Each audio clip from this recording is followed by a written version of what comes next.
అందరికీ జై శ్రీకృష్ణ.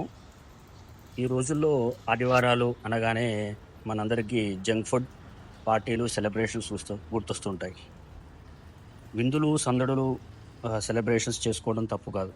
కానీ నాది ఒక వినమ్ర విజ్ఞప్తి అందరికీ. దయచేసి ఆదివారాల్లో తామసిక ఆహారం తీసుకోవడం మానుకోవాలి. ఆదివారాన్ని పాలించే గ్రహం సూర్యుడు. తండ్రి తత్వం, అధికారంలో ఉన్న వ్యక్తులు, స్పష్టత, నియమము, శక్తి ఇవన్నీ సూర్యగ్రహాన్ని సూచిస్తూ ఉంటాయి. కానీ తామసిక ఆహారం అంటే అతి మాంసాహారము, బహు మసాలా ఫుడ్స్, మద్యం, అధికంగా ఫాస్ట్ ఫుడ్ అధికంగా తినడం, ఇవన్నీ రాహు ప్లస్ శని వంటి గ్రహాలకు చెందుతాయి. ఈ తామసిక ఆహారం వల్ల సూర్యతత్వాన్ని అధిగమించి సూర్యతత్వానికి ఉన్న కుటుంబ సత్సంబంధాలు క్షీణింపజేస్తూ ఉంటాయి. ఈ కారణంగా ఈ కాలంలో తండ్రి పిల్లల మధ్య సత్సంబంధాలు బలహీనపడుతూ ఉంటాయి.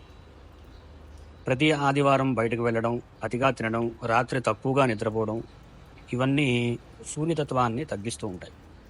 కనుక మీరు చేయాల్సింది ఏంటంటే, వినోదాల కోసం కావాలంటే శుక్రవారం వెళ్ళండి, సెలబ్రేషన్స్ చేసుకోండి. సంబరాలు కావాలంటే శనివారం జరుపుకోండి, కానీ ఆదివారాన్ని పవిత్రంగా ఉంచండి. రశ్మిబంతం సముద్యంతం దేవాసుర నమస్కృతం పూజయస్వ వివస్వంతం భాస్కరం భువనేశ్వరం. ఆదివారాన్ని పవిత్రంగా జరుపుకుందాం.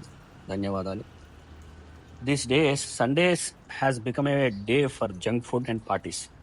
I don't mind celebrations, but I argue parents, please avoid tamasic food on Sundays. Sunday is ruled by Surya, the planet of fatherhood, clarity and discipline.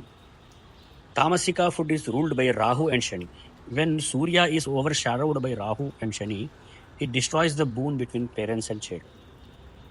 This is why today we see so many strained relationships in families. Every Sunday, fun outings, having food, heavy food, late nights, it weaks the Surya Tattva. So go out on Fridays, celebrate on Saturdays, no issues. But let Sunday remain secret. Jai Sri Krishna. Sarve Jana Sukhino Bhavantu.